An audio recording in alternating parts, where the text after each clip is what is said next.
நாமத்தினால் வானொலி டீம் சார்பிலும் என் சார்பிலும் என் குடும்பத்தின் சார்பிலும் தேவ ஊழியரை வரவேற்போம்.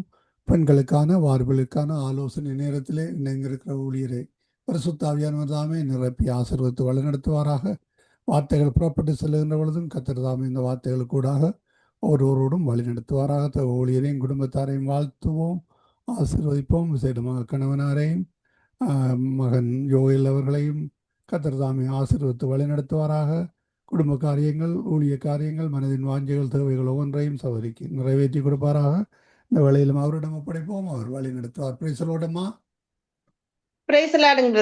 ஆமேன். வழி நடத்துங்கள். God bless you. ஆமேன். ஆமேன். சங்கமம் என்ற இந்த வானொலி ஸ்தாபனத்தின் மூலம் நம்முடைய கர்த்தராகிய இயேசு கிறிஸ்துவினுடைய பரிசுத்த வேதாகமத்திலிருந்து ஜீவனுள்ள வார்த்தைகளை பகிர்ந்து கொள்ள அடிமைக்கு கர்த்தர் தருகின்ற இந்த தருணங்களுக்காக நான் கர்த்தரை நன்றியோடு நான் ஸ்தோத்தரிக்கின்றேன். எனக்கு இந்த வாய்ப்பை உருவாக்கி தருகின்ற சங்கமம் வானொலியையும் நடத்துகிற சகோதரர் அவர்களையும் கர்த்தர் அபரிவிதமாய் ஆசீர்வதித்து எல்லைகளை விரிவாக்குவாராக. இந்த நாளிலும் நான் தேவனுடைய கண்கள் என்ற ஒரு தலைப்பின் கீழே சிறிய ஒரு தியானத்தை வைக்க விரும்புகிறேன். அநேக தலைப்புகள் நான் பகிர்ந்து கொண்டிருக்கிறேன். எனக்கு இந்த வசனங்கள் மிகவும் ஆறுதலாகவும் எனக்கும் அது பிரயோஜனமாகவும் காணப்பட்டது. எனவே இந்த தலைப்பின் கீழே ஒரு செய்தியை பகிர்ந்து கொள்ள வாஞ்சிக்கிறேன். அநேகர் கேட்கிற பெண்களுக்கும் கேட்கிற வாலிபர்களுக்கும் அது அவர்களை பலப்படுத்துகிறதா இந்த வசனங்கள் அமைவதாக. ஆமேன். தேவனுடைய கண்கள் என்று இந்த தலைப்பின் கீழே நான்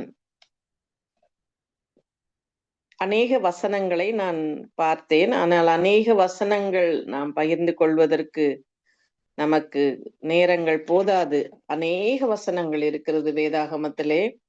ஆனால் ஒரு சில வசனங்களை தியானித்து அதனுடைய சாராம்சங்களை, ஆழங்களை நாம் மனதார தியானிக்கும் பொழுது அது மனதிலே நமக்கு பதிந்து நமக்கு அது பிரயோஜனமாக, நம் கால்களுக்கு அவைகள் தீபமாய் நமக்கு வழிகாட்டுகிற ஒளி விளக்காய் அது திகழும் என்பதில் எந்த சந்தேகமும் இல்லை. கர்த்தர் நம்மளை காண்கிற தேவன் என்று பெயர் இட்டது ஆகார் வனாந்தரத்திலே தண்ணீர் இல்லாத பொழுது தவித்த அந்த வேளையிலே தண்ணீர் ஊற்றை தேவன் காண்பிக்கிறார். காண்கிற தேவன். ஆனால் என்னுடைய தலைப்பு தேவனுடைய கண்கள். தேவனுடைய கண்கள் என்ன செய்கிறது என்பதை நாம் யோசித்து பார்க்கும் பொழுது சங்கீதம் 33 சங்கீதம் 18-19 வசனத்தை வாசிக்கிறேன். சங்கீதம் 33:18-19 வசனம். தமக்கு பயந்து தமது கிருபைக்கு காத்திருக்கிறவர்களின் ஆத்துமாக்களை மரணத்திற்கு விலக்கி விடுவிக்கவும் பஞ்சத்தில் அவர்களை உயிரோடே காக்கவும் கர்த்தருடைய கண் அவர்கள் மேல் நோக்கமாயிருக்கிறது. யாருடைய கண்? கர்த்தருடைய கண். எப்படி நோக்கமாயிருக்கிறது என்றால், மரணத்தில் நின்று ஒரு மனிதனை விடுவிக்க. அது மாத்திரமல்ல, பஞ்சம் என்பது ஒரு கொடூரமான ஒரு காரியம். நாம் அந்த பஞ்சத்தை இந்த நாட்களிலே நாம் பார்க்கவில்லை. ஆனால் என் தாய் சொல்லி இருக்கிறார்கள், அநேக அவர்களுடைய அப்பாவுடைய, அதாவது என்னுடைய தாத்தா காலத்திற்கு முன்பதாக பஞ்சம் இருந்ததாக அவர்கள் சொன்னதை குறித்து சொல்வார்கள். அப்படியெல்லாம் பஞ்சங்கள் இருந்த காலங்கள் உண்டு. இன்றும் நாம் பார்க்கிறோம். ஆப்பிரிக்காவிலே பஞ்சத்தை நாம் பார்க்கிறோம். பஞ்சம் என்றால் பசி, பட்டினி, விளைச்சல்களில் இல்லாத ஒரு காரியம். இப்படிப்பட்ட நாட்களிலும் நாம் யோசேப்பினுடைய செய்தியிலே நாம் பார்க்கும், எகிப்திலே 7 வருஷம் பஞ்சம் வந்தது என்று நாம் வேதத்திலே வாசிக்கிறோம். இந்த பஞ்ச நாட்களிலும் அவர்களை காப்பாற்றும்படியாய் கர்த்தருடைய கண் அவர்கள் மேல் நோக்கமாயிருக்கிறது. ஆமென். கர்த்தருடைய கண்கள், இந்த கண்கள் நம்மை எப்பொழுதும் பார்த்து கொண்டிருக்கிறது. இந்த நாளிலே நான் என்னுடைய வீட்டிலும் வாசலிலே கேமரா இருக்கிறது. எத்தனையோ கேமராக்கள் இந்தியாவிலே எங்களுக்கு ஒரு வீடு இருக்கிறது, பிளாட்ஸ். அதிலேயும் நாங்கள் கேமராவை வைத்தோமானால் அது இப்பொழுது வேலை செய்கிறதா இல்லையா என்று எனக்கு தெரியவில்லை. இந்த கேமராக்கள் என்ன செய்கிறது, வெளியில என்ன சம்பவங்கள் நடைபெறுகிறது என்பதை அது ரெக்கார்ட் செய்கிறது. ஒரு ஒரு எல்லை வரைதான். ஒரு ஒரு 3 வாரங்களுக்கு முன்பதாக என்னுடைய தெருவிலே ஏதோ வாலிபர்கள் மத்தியிலே ஏதோ கலவரம் வந்து ஒருவர் தாக்குதல் நடைபெற்றது. போலீஸ் வந்த பொழுது என்னுடைய வீட்டிலும் உள்ள கேமராவினுடைய ரெக்கார்டிங் இருக்கிறதா என்று ஒரு மணி நேரம் ரெக்கார்டிங்கை அவர்கள் வாங்கி சென்றார்கள். எதிர் வீட்டிலும் அப்படியே செய்தார்கள். நான் அதில் தலையிடவில்லை. என்னுடைய கணவர் அதில் ஈடுபட்டார்கள். நான் என்ன சொல்கிறேன் என்றால், இந்த கேமராக்கள் என்ன செய்கிறது, ஒரே ஒரு குறிப்பிட்ட எல்லை தூரம், குறிப்பிட்ட டிஸ்டன்ஸ் மாத்திரம் அது காரியங்களை ரெக்கார்ட் செய்யவும், அதை பார்க்கவும் அதற்கு திறமைகள் இருக்கிறது. சேட்டலைட் மூலம் இந்த நாளிலே அநேக காரியங்களை, கூகுள் மேப், எத்தனையோ காரியங்கள் செயல்படுகிறது. ஆனால் இவைகளுக்கெல்லாம் ஒரு எல்லைகள் உண்டு. ஆனால் கர்த்தருடைய கண்கள், நம்மை வானத்தையும் பூமியும் உண்டாக்கின சர்வ வல்லவருடைய கண்கள் நம்மை நோக்கி பார்த்து, பஞ்சங்களிலும் மரணம் ஒரு மனிதனுக்கு நேரிடுகிறதா இருந்தாலும் அந்த ஆத்துமாக்களை விலக்கி விடுவிக்க, அந்த மரணத்திற்கு விலக்கி விடுவிக்கிறதற்கு கூடிய வல்லமை உடைய ஒரு தேவன் தான் ஆண்டவராகிய இயேசு கிறிஸ்துவாய் அவர் இருக்கிறார். ஆம், உன்மேல் கண்ணை வைத்து உனக்கு ஆலோசனை சொல்லுவேன், சத்தியத்தின் பாதையிலே உன்னை நித்தமும் நடத்துவேன் என்று சொன்ன தேவனுடைய கண்கள் நம்மேல் நோக்கமா இருக்கிறது. யார் மேல்? தேவனுக்கு பயந்து அவருடைய கிருபைகளுக்கு காத்திருக்கிற ஒரு மனிதன் மேல், ஒரு ஆத்துமாவின் மேல், ஒரு நபரின் மேல், ஒரு பெண்ணின் மீது, ஒரு வாலிபன் மீது அவருடைய கண்கள் நோக்கமா இருக்கிறது. அந்த கேமராவை நாம் எந்த பக்கம் போக்கஸ் பண்ணி திருப்பி வைக்கிறோமோ அது ஓரளவு ரொட்டேட் செய்யும், அவ்வளவுதான். அதற்கு மேல் அதை நாம் ஒன்றும் செய்ய முடியாது. ஆனால் தேவனுடைய கண்களுக்கு முன்பதாக எல்லாமே எப்படி இருக்கிறது என்று எபிரேயர் நிருபத்திலே ஒரு வசனம் சொல்கிறது. கர்த்தருடைய கண் எல்லார் மேலும் நோக்கமா இருக்கிறது. அவருக்கு முன்பதாக ஒன்றுமே மறைக்கப்படுவதில்லை. இப்ப கர்த்தருடைய கண்கள் நம்மேல் எதற்கு நோக்கமா இருக்கிறது, நம்மீது எதற்கு போக்கஸ் பண்ணி அவர் வைத்திருக்கிறார் என்றால், நம்மை காத்து கொள்வதற்கு, நம்முடைய ஜீவனை காத்து கொள்வதற்கு, நம்மை பஞ்சங்களில் இருந்து காத்து கொள்வதற்கு, நம்மை சங்கீதம் 23 சொல்லுவது போல, புல்லுள்ள இடங்களிலே உன்னை மேய்த்து உன்னை அமர்ந்த தண்ணீரண்டை நடத்துவதற்காக அவருடைய கண்கள் நம்மீது நோக்கமாயிருக்கிறது. ஆமேன். கர்த்தருடைய கண்கள் நம்மீது நோக்கமாயிருந்து எப்படி அவர் அந்த கண் நம்மை எப்படியெல்லாம் காத்து கொள்கிறது என்று நாம் பார்க்கும் பொழுது, யோபுவிலே ஒரு வசனத்தை நான் வாசிக்கிறேன். யோபுவிலே ஒரு வசனம் 30. கர்த்தர் என்ன செய்கிறாராம், நம்முடைய வழிகளை எல்லாம் எண்ணுகிறவராய் அவர் காண்கிறார். எண்ணுகிறார் என்றால் நினைப்பதல்ல, எண்ணுவது. அதாவது நம்பர் 1 2 3 4 என்று அவர் எண்ணுகிறார். எப்படி எண்ணுகிறார்? நாம் எங்கே போகிறோம், எங்கே வருகிறோம், நாம் என்ன செய்கிறோம் என்று எண்ணுகிறார். எண்ணி எப்படி 1 கிலோமீட்டர் போக வேண்டும், 5 கிலோமீட்டர்ஸ் போக வேண்டும் என்றால் நமக்கு தெரியும் இத்தனை தூரம் ஓடி இருக்கிறது.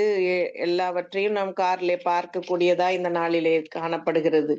இந்த நாளிலே நாம் எவ்வளோ அட்வான்ஸ்டான கார் எல்லாம் இருக்கிறது. எல்லாவற்றையும் நமக்கு சொல்லுவதற்கு நாம் தவறிவிட்டால் கூட அது காரே சொல்லுகிற அளவிற்கு டெக்னாலஜிகள் உயர்ந்திருக்கிறது. இங்கு யோபு 31 அதிகாரம் 4வது வசனத்தை நான் வாசிக்கிறேன். யோபு 31 அதிகாரம் 4வது வசனம்.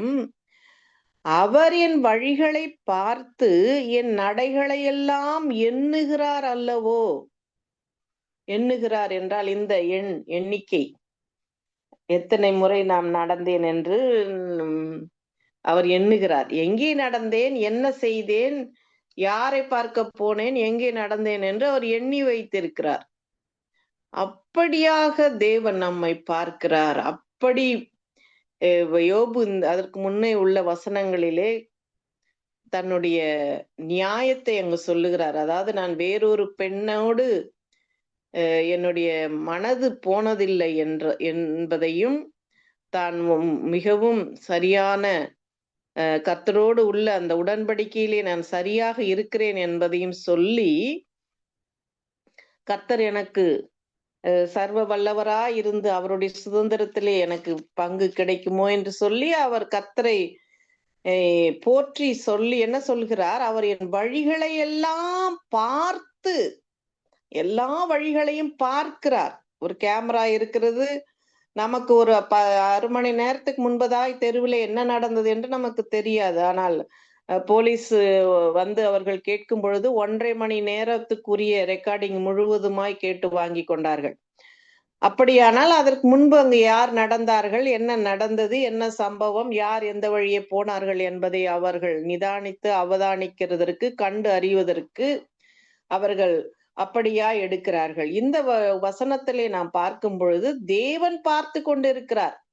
என் வழிகளை பார்த்து என் நடைகளை எல்லாம் எண்ணுகிறார். ஆமேன். நம்முடைய நடைகளை அவர் எண்ணுகிறார். அதிகமா எனக்கு இப்பொழுது நடக்கவே முடியாத அளவிற்கு வெயிட் கூடி கொண்டே போகிறது சரீரத்திலே. அது எனக்கு சற்று சிரமமாகத்தான் இருக்கிறது. வெயிட் குறைக்கிறதற்கும் வழி ஒன்றையும் நான் இன்னும் கண்டுபிடிக்கவில்லை. நடைகள் என்று சொன்ன பொழுது நான் அதைத்தான் யோசிப்பேன், எவ்வளவு நடக்க வேண்டியது இருக்கிறது ஒரு நாளைக்கு என்று நான் யோசித்தேன்.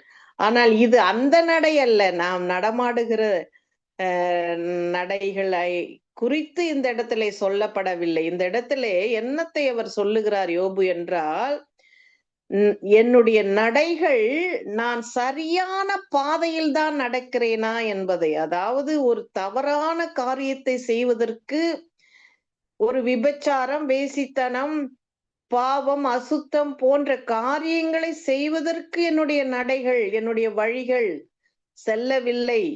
நான் சுத்தமாகத்தான் நான் இருக்கிறேன் என்பதை சொல்லும் விதமாக அந்த இடத்திலே என் நடைகளை எல்லாம் அவர் பார்க்கிறார், என் நடைகளை எல்லாம் அவர் எண்ணுகிறார் என்று தன்னை கர்த்தருக்கு முன்பதாக உத்தமமாய் நான் இருக்கிறேன் என்பதை உறுதிப்படுத்துகிற விதத்திலே யோபு சொல்லுகிறார். பாருங்கள், நம்முடைய நடைகளை தேவன் பார்த்து கொண்டு இருக்கிறது மாத்திரமல்ல, அதை எண்ணிக்கொண்டு வைத்திருக்கிறார். நம்முடைய கண்ணீர்களை எப்படி துருத்தியில் அவர் சேர்த்து வைத்து பதில் கொடுக்கிற அதே தேவன் நம்முடைய நடைகளை, நம்முடைய அலைச்சல்களை, நம்முடைய பாரங்களை நம்மை விசாரிக்கிறதிலே அவர் உண்மையுடைய தெய்வமாய் அவர் இருக்கிறார். கர்த்தருடைய வசனத்திலே பாருங்கள், இந்த முதலாவது சங்கீதம் 33 நான் முதலாவது வாசித்த அந்த வசனத்திலே தமது கிருபைக்கும் தமக்கு பயந்து தமது கிருபைக்கும் காத்திருக்கிறவர்களின் ஆத்துமாக்களை மரணத்திற்கு விலக்கி காக்கிறார். இந்த மரணத்திற்கு விலக்கி காக்கிற தேவன் எவ்வளவாய் அற்புதங்களை இந்த உலகத்திலே அவர் செய்திருக்கிறார் என்று நமக்கு தெரியாது. அவ்வளவுக்கு அற்புதங்கள் நடைபெற்றிருக்கிறது. ஏன், நான் போன மாதத்திலே கூட ஒரு செய்தியிலே சொன்னேன், எரியும் இந்த கொதிக்கும் எண்ணெய் தொட்டியிலே அநேகர் காணும் விதமாக, அதாவது ஜனங்கள் எல்லாரும் கூடி தண்டனையை செய்யும் பொழுது தான் யோவான் எழுதின யோவான் சீஷர், அதாவது வெளிப்படுத்தின விசேஷத்தை யோவான் எழுதுவதற்கு முன்பதாக அவரை அப்படியான ஒரு தண்டனைக்கு உட்படுத்தினார்கள். எப்படி என்றால், அனைவரும் காணும் விதமாக எண்ணெய் கொப்பரை கொதித்ததாகவும், அந்த எண்ணெய் கொப்பரையிலே அவரை போட்டு அநேகர் முன்பதாக அவர் மரிக்காமல் அப்படியே அந்த எண்ணெயிலே அவர் எப்படி சாத்ராக் மேஷாக் ஆபேத் நோகா அவர்களுடைய காரியங்கள் நமக்கு வேதத்திலே எழுதப்பட்டிருக்கிறது. அவர்கள் அக்கினியிலே நடந்த பொழுது ராஜா பிரமிப்படைகிறார். அவர்கள் உலாவுகிறதை பார்க்கிறார். அக்கினியிலே போட்ட மாத்திரத்திலே அவர்கள் மரிக்கவில்லை. அவர்களோடு தேவனும் உலாவுகிறதை கண்டார்கள். அப்படியேதான் இந்த யோவானையும் அவர்கள் எரிகிற அந்த கொதிக்கிற எண்ணெயிலே போடும் பொழுது அவர் மரிக்காமல் இருந்ததை அவ்வளவு ஜனங்களும் நேரடியாக பார்த்தார்கள் என்று சொல்கிறார்கள். அப்படித்தான் நான் ஒரு யூடியூப்ல நான் பார்த்தேன். அதாவது அப்படித்தான் அந்த அந்த எப்படி ஒரு மரண தண்டனையை எல்லாரும் பார்க்கும் விதமாகத்தான் நிறைவேற்றுவார்கள். ஏனென்றால் அப்பொழுதுதான் மற்றவங்களுக்கு பயம் வரும். அப்படியேதான் யோவானையும் போட்டார்களாம். ஆனால் அதிலும் தேவன் காப்பாற்றினார், யோவானை காப்பாற்றினார். நமக்கு அது அநேக காரியங்கள் வேதத்தில் எழுதப்படவில்லை. எழுதப்பட்டிருக்கிற ஒரு உதாரணத்தை சொல்லுகிறேன். தானியேலுடைய சாட்சியிலே அநேக நாம் பார்க்கிறோம். தானியேலுக்கு என்ன முதலாவது அவர்கள் சொல்கிறார்கள், ஞானிகளை கொலை செய்வார்கள் என்பதாக அந்த வசனத்தை வாசித்து சொல்கிறேன்.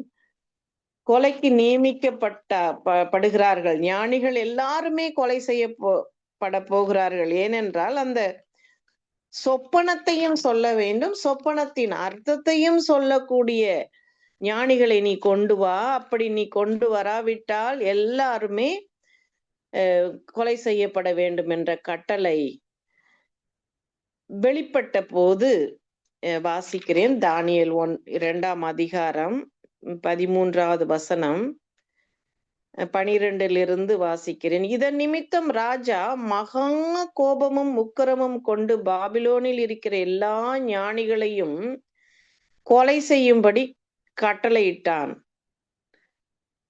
எதுக்கு ராஜாவுக்கு ஞானிகளை கொலை செய்யணும்னு கட்டளை வந்தது, கோபம் அவ்வளவு வந்தது என்றால், மகா கோபமும் உக்கிரமும் கொண்டு, அதாவது தான் கண்ட கனவையும் அதனுடைய அர்த்தத்தையும் சொல்லுவதற்கு ஒருவனுமே இல்லை.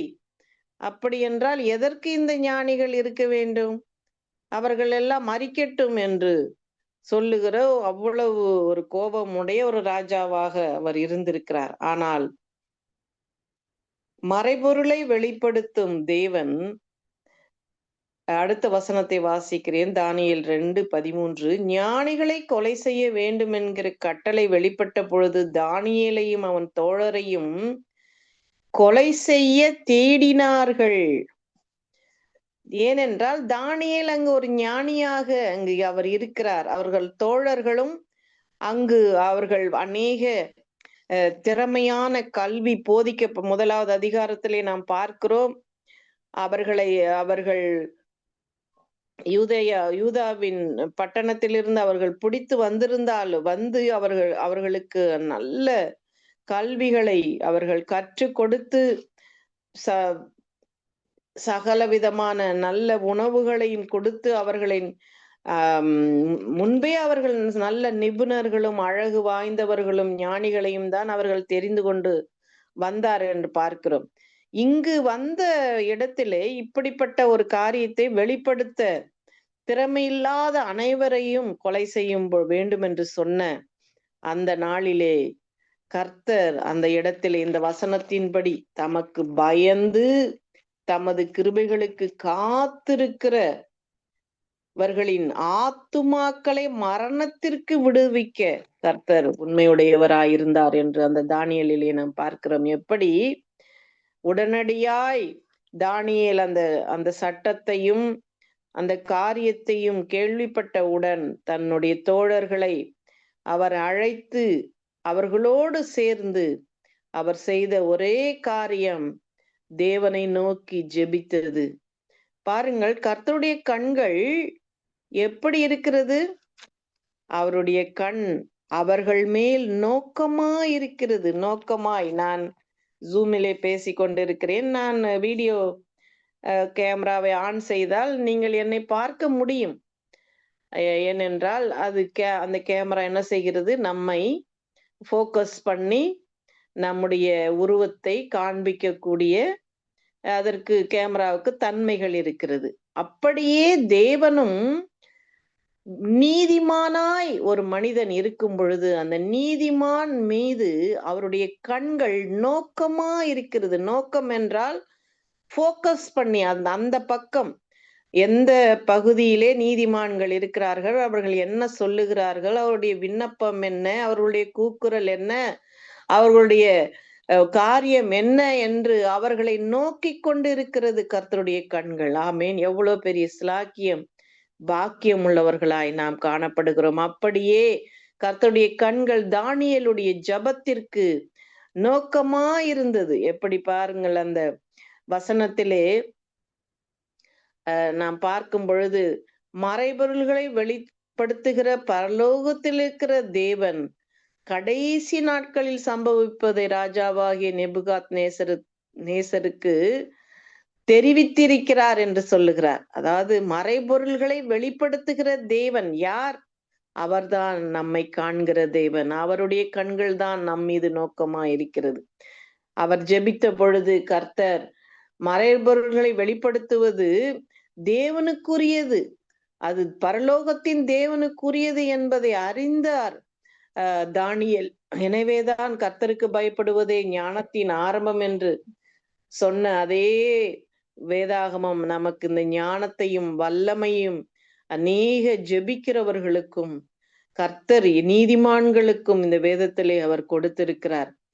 அப்படியாக அந்த மரணத்தில் இருந்து தன்னை மாத்திரமல்ல தன்னுடைய நண்பர்களையும் காப்பாற்றக்கூடிய ஒரு ஜபத்தை அங்கு தானியேல் செய்கிறார். அதனால்தான் நீதிமொழிகளிலே ஒரு வசனத்தை வாசிக்கிறேன். நீதிமொழிகளிலே நீதிமான்களின்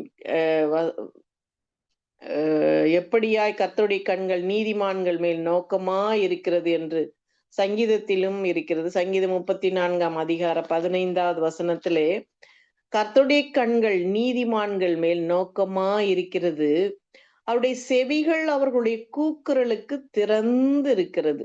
தானியேல் ஜெபித்த பொழுது மறைபொருள்கள், அதாவது ஒரு மனிதனுடைய சொப்பனத்தை சொல்லக்கூடிய விஞ்ஞானம் இன்னும் வரவில்லை. விஞ்ஞானத்திலே என்னென்னத்தையோ கண்டுபிடித்து விட்டார்கள். ரோபோட் இப்பொழுது என்னென்னமோ செய்கிறது, பேசுகிறது, நடக்கிறது, ஓடுகிறது. ஒரு ரோபோட்டை ஓட வைக்க வேண்டும் என்றால் அதற்கு அநேக ப்ரோக்ராம் செய்ய வேண்டும் என்று சொல்கிறார்கள். அவ்வளவு கடினமாம். ரோபோட் செய்து நிக்க வைக்கலாம், ஆனால் அது ரன்னிங் ரேஸ் மாதிரி ஓட வைக்கிறது அவ்வளவு கடினமாம். அதையும் செய்து விட்டார்கள். அது என்னென்ன செய்கிறது என்று இப்பொழுது நம்முடைய மொபைலிலே எல்லாமே நாம் பார்க்க முடியும்.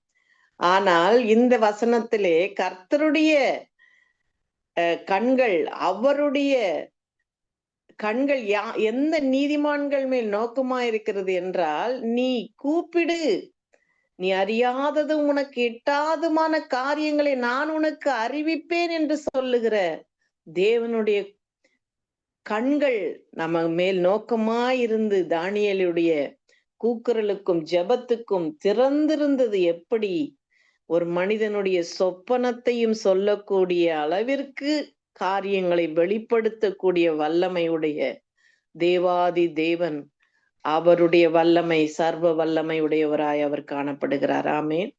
எனவே அந்த மரணத்திற்குரிய சட்டமே போட்டாலும் ஜெபித்ததினால் சிங்க கெபியிலும் கர்த்தர் தானியேலை காப்பாற்றினார். அப்படியாக நீதிமான்களை தேவன் வேதாகமத்திலே நாம் பார்க்கும் பொழுது அநேக நேரங்களிலே நீதிமான்களுடைய ஜபத்திற்கு அவருடைய செவிகள் திறந்து இருக்கிறது, கூக்குரலுக்கு திறந்து இருக்கிறதை நாம் பார்க்கிறோம். அது மாத்திரமல்ல, கர்த்தருடைய கண்கள் தமக்கு பயப்படுகிறவர்கள் மீதும் அவர் எப்பொழுதுமே அவர்களுடைய ஜீவனை காப்பாற்றுவதற்கு அவர் உண்மையுடைய தெய்வமாய் அவர் காணப்படுகிறார். யோபுவிலே சொன்னது போல அவர் நம்முடைய வழிகளை அவர் நோக்கி பார்க்கிறார்.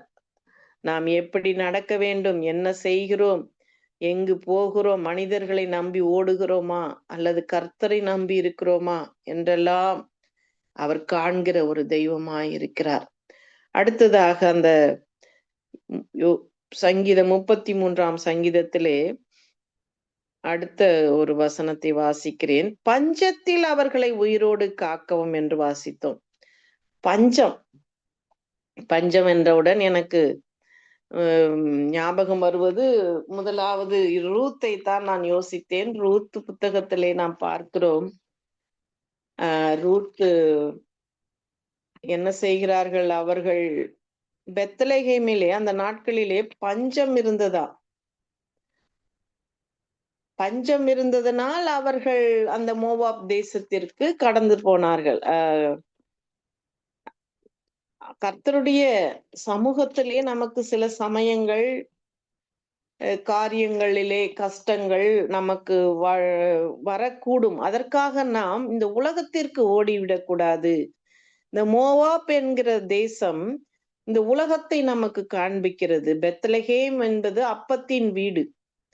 அந்த பெத்லகேம் என்ற அப்பத்தின் வீட்டிலே பஞ்சம், அந்த தேசத்திலே அவர்களுக்கு பஞ்சம் உண்டாயிருந்ததினால் எங்கு செல்கிறார்கள்? மோவாப் தேசத்திற்கு. வாசிக்கிறேன் ரூத் புத்தகத்திலே 1ஆம் அதிகாரம் 1வது வசனம். நியாயாதிபதிகள் நியாயம் விசாரித்து வரும் நாட்களிலே தேசத்திலே பஞ்சம் உண்டாயிற்று. அப்பொழுது யூதாவில் உள்ள பெத்லகேம் ஊரானாகிய ஒரு மனுஷன் தன் மனைவியோடும் 2 குமாரரோடும் கூட மோவாப் தேசத்திலே போய் சஞ்சரித்தான்.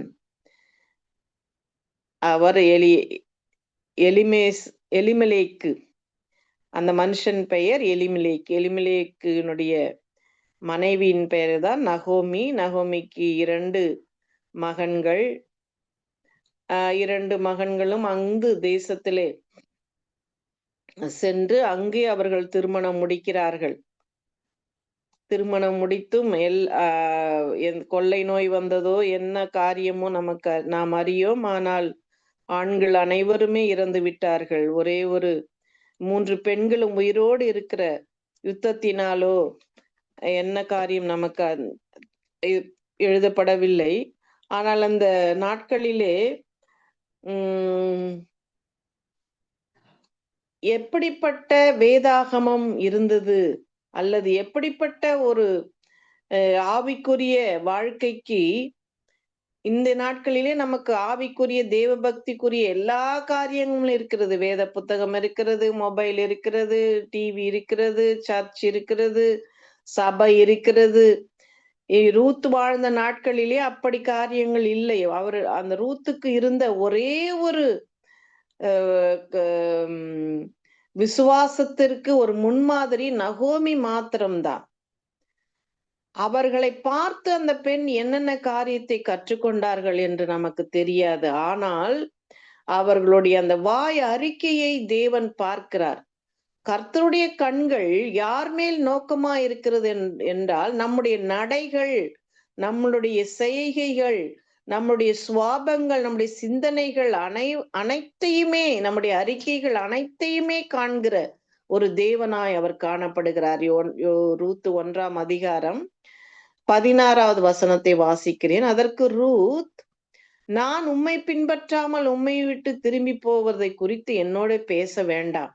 நீர் போகும் இடத்திற்கு நானும் வருவேன், நீர் தங்கும் இடத்திலே நானும் தங்குவேன். உம்முடைய ஜனம் என்னுடைய ஜனம், உம்முடைய தேவன் என்னுடைய தேவன். ஹல்லேலூயா. அப்படிப்பட்ட ஒரு விசுவாசம் அந்த ரூத்துக்கு இருக்கிறதை தேவன் கண்டார். தேவன் காண்கிற தெய்வம். கர்த்தருடைய கண்கள் நீதிமான்கள் மேல் நோக்கமாயிருக்கிறது மாத்திரமல்ல, அவர்களுடைய நடைகளை, அவர்களுடைய வழிகளை அவர் எண்ணுகிறார், அவர்களை காப்பாற்றுகிறார். அப்படியா இந்த ரூத்தினுடைய அறிக்கையை தேவன் பார்த்து கொண்டிருந்தார். அந்த மகள் எவ்வளவாய் ஒரு முதிர் வயது உள்ள ஒரு பெண்ணை ஒரு நம்பிக்கையாக இவர்கள் தன் வாழ்க்கைக்கு உதவுவார்களோ உதவ மாட்டார்களோ, உதவ முடியுமா முடியாதா என்பதை எல்லாம் யோசிக்கவில்லை. ஆனால் தேவனை அவள் விசுவாசித்தாள். நீர் நம்புகிற அந்த தேவன் எனக்கும் அவர் தேவனா இருக்கிறார் என்று சொல்லுகிற அந்த விசுவாசத்தை தேவன் கண்டதினால் அந்த மகளை எவ்வளவான பஞ்சம், ஒருவரும் கொடுத்து உதவுவதற்கு ஒன்றுமில்லை.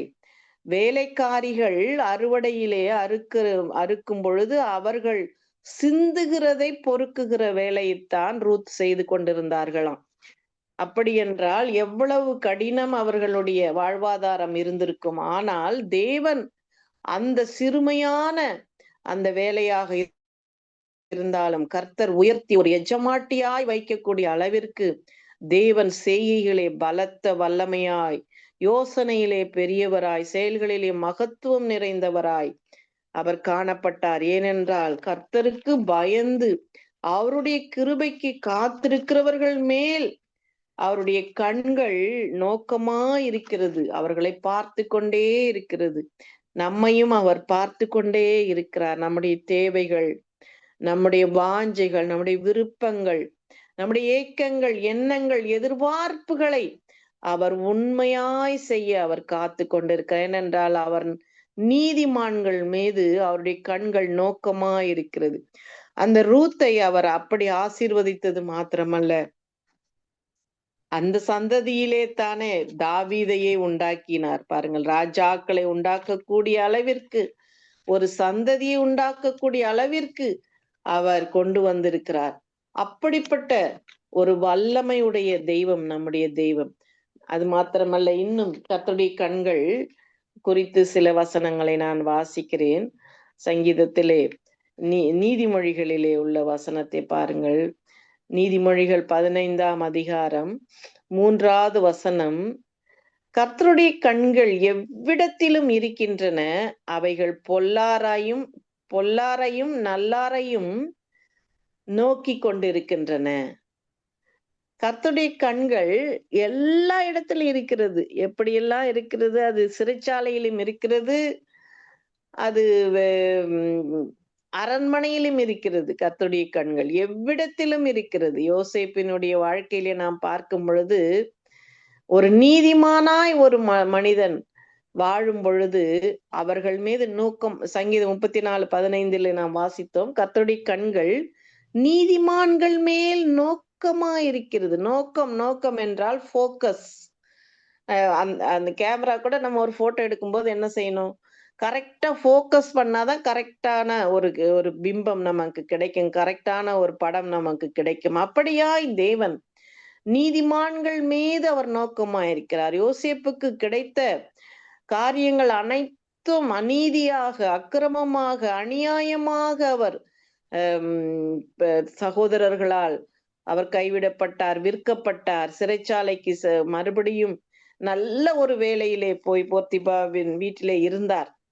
அங்கு அடிமையாய் விற்கப்பட்டார். ஆனால் அடிமையிலிருந்து ஒரு உயர்வு பெற்று ஒரு முழு அதிகாரத்தையும் பெற்ற ஒரு மகனாய், ஒரு அதிகாரமுடையவராய் அந்த வீட்டிலே அவர் நடமாடின பொழுது எஜமாட்டியினால் மறுபடியும் பொய்க்குற்றம் சாட்டப்பட்டு சிறைச்சாலைக்கு சென்று 13 வருஷங்கள் அங்கே சிறைச்சாலையிலே அநீதியாக, அநியாயமாக கடினப்பட்ட வேண்டியது இருந்தது. ஆனால் கர்த்தருடைய கண்கள் நீதிமான்கள் மேல் நோக்கமாயிருக்கிறது என்ற வசனத்தின்படி தேவன் நோக்கமாயிருந்து உயர்ந்த ஸ்தானத்திலே வைத்து உன்னதமான அந்த தேவனுடைய வல்லமையினால், தெய்வீக வல்லமையினால், ஞானங்களினால் நிரப்பி 7 வருஷம் வந்த பஞ்சத்திலே தேசங்களையெல்லாம் காப்பாற்றக்கூடிய ஒரு ஞானத்தை கொடுத்து தேவன் அப்படியா யோசேப்பை பயன்படுத்தினார் என்று நாம் பார்க்கிறோம்.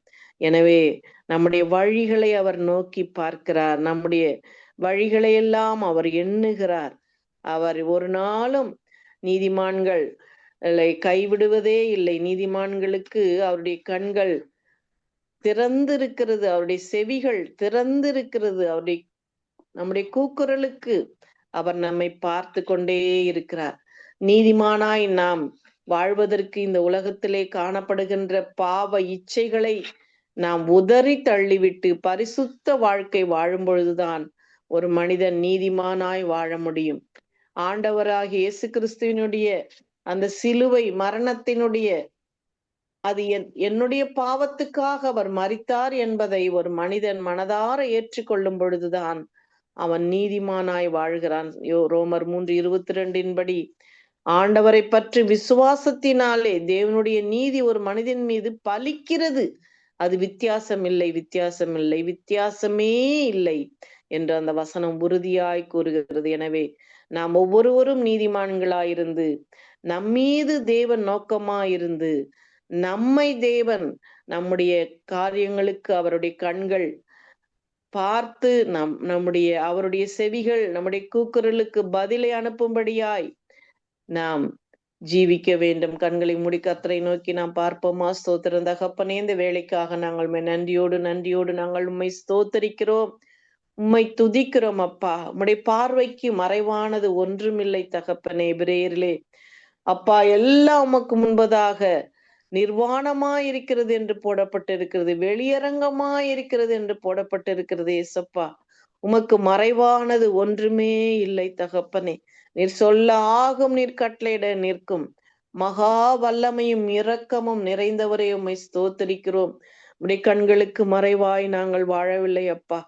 உம்முடைய கண்களுக்கு முன்பதாய் நாங்கள் நீதிமான்களாய் உத்தமர்களாய் வாழ எங்களுக்கு கற்றுத்தாங்க. எங்கள் நடைகளை சீர்தூக்கி பார்த்து நாங்கள் போகிற பாதைகளை நீர் எண்ணி எங்களையும் தகப்பனே உத்தமம் என்று தகப்பனே நாங்கள் ஜீவிக்கத்தக்கதாய் எங்களுடைய விண்ணப்பங்கள் உம்முடைய பாதத்திலே வந்து அதற்கு பதில்கள் துரிதமாய் வரத்தக்கதாய் என் தேவன் எங்களை வழி நடத்துவீராக. இந்த வானொலியை கேட்கிற ஒவ்வொருவரையும் நீர் அவர்கள் மீது கண்ணை வைத்து நீர் ஆலோசனை சொல்லி சத்தியத்தின் பாதையிலே நித்தமும் நடத்தும்படியாய் ஜெபிக்கிறேன், ஸ்தோத்தரிக்கிறேன் அப்பா. வானொலி நடத்துகிற சகோதரரையும் அவருடைய மனைவி, பிள்ளைகள், விசேஷமாய் பேர பிள்ளைகள் ஒவ்வொருவரையும் பேராய் ஆசீர்வதித்து வழிநடத்தி என் தேவன் அவர்கள் கையிட்டு செய்யும் காரியங்களிலும் போக்கிலும் மரத்திலும் பாதுகாத்து வழிநடத்தும்படியாய் அடிமையின் தாழ்த்தி ஒப்பு கொடுத்து எங்களுக்காக மரித்து உயிர்த்து சதாகாலம் ஜீவிக்கின்ற இயேசுவின் நாமத்தினால் ஜெபிக்கிறேன் நல்ல பிதாவே. ஆமேன், ஆமேன். ஆமேன், ஆமேன். இதுவரை நேரமும் கர்த்தருடைய வார்த்தைகள் எடுத்து வந்து விதைத்தீர்கள். நீதிமான்கள் மேல் கர்த்தருடைய கண்கள் நோக்கமாக இருக்கிறது. அவர்களை வழி நடத்துகிறார், ஆசீர்வதிக்கிறார். ஆபத்து காலத்திலே அவரை விடுதலையாக்கி கொண்டிருக்கிறார். கர்த்தருக்கு நன்றி செலுத்துவோம். கர்த்தருடைய கரத்திலே வார்த்தைகளை ஒப்புவிப்போம். எடுத்து வந்த உங்களையும் உங்கள் குடும்பத்தாரையும் வாழ்த்துகிறோம், ஆசீர்வதிக்கிறோம். கர்த்தருடைய கரத்திலே ஒப்புவிக்கிறோம். நாங்கள் கர்த்தரை சித்தமானால் இன்னும் ஒரு வியாழக்கிழமை பெண்களுக்கான வாலிபர்களுக்கான ஆலோசனையத்திலே சந்திப்போம். அதுவரை இந்த வசமாக கூறுகிறோம், வாழ்த்துகிறோம், ஆசீர்வதிக்கிறோம். God bless you. ஆமேன், ஆமேன். நன்றிங்க பிரதர். கர்த்தர் உங்களையும் ஆசீர்வதிப்பாராக. ஆமேன், ஆமேன், ஆமேன். அருமையானவர்களே, இதுவரை நேரம் எங்களுடன் தேவ ஊழியர் சுவிசேஷகி செல்வி ராமச்சந்திரன் அவர் லண்டன் யூகேயிலிருந்து இணைந்து மாலை வேளையிலும் கர்த்தருடைய வார்த்தைகளை விதைத்திருக்கிறார். கர்த்தர் தாமே அவருடனும் அவர் குடும்பத்தாருடனும் கூட இருந்து உடைய காரியங்கள், குடும்ப காரியங்கள் ஒவ்வொன்றிலும் கர்த்தர் கூட இருந்து ஆசீர்வதித்து வழி நடத்துவாராக. ஆமேன், ஆமேன். நாங்கள் இந்த வேளையிலும் அடுத்த நிகழ்ச்சி கூட கடந்து செல்ல இருக்கிறோம்.